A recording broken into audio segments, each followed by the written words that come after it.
Live, local, in-depth, Cairo 7 News at noon starts now. For the first time, a new study is finding a strong link between bad air and respiratory problems like allergies and sinus disease. As the climate changes, doctors in our area fear more people will start noticing symptoms.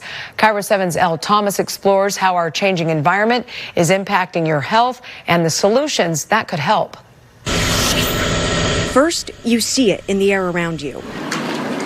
Then you feel it. Pressure building behind your eyes, in your head, impacting your day-to-day life. You just get itchy, you start to feel hot, you get this kind of scratch in the back of your throat. Already, more than 50 million Americans experience some type of allergies every year. And now, one thing could make that number go even higher.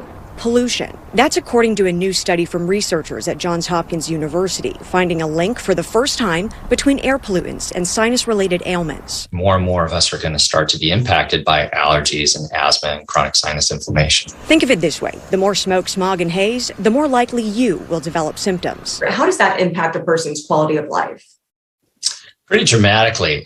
It has been associated with the same quality of life as patients with congestive heart failure. And that's a big diagnosis. They're not as engaging. They don't do their normal activities. They're less productive at work. Eric Claudio knows what that's like firsthand. Yep, that's me. Chronic sinusitis. He's dealt with asthma, allergies, chronic sinusitis, and nasal polyps his entire life. It's my sidekick, you know? Without this, things go bad. But when he moved to Seattle, his symptoms got even worse. So we have different plants, different trees, grasses, and weeds, and we have different molds. I started to get hives. I started to get reactions much more in a larger scale, swelling.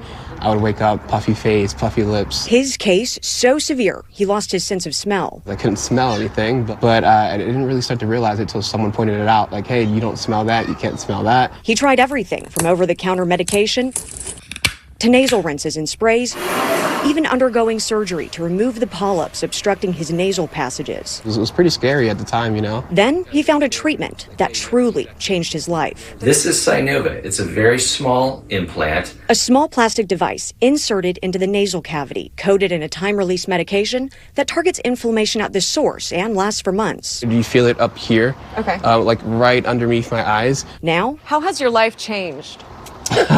he can't help but laugh. I'm just able to experience life at what others may see as a normal level. For me, is just like I got a superpower now. He's breathing clearly for the first time. I can smell the trees, I can smell the flowers, I can smell the pine when I walk through. It's good to be able to just take in natural resources. And while medical-driven hope is there, so are concerns for the future. How can we minimize the amount of air pollution we face on a daily basis? And that's really going to help the population. Elle Thomas, Cairo 7 News.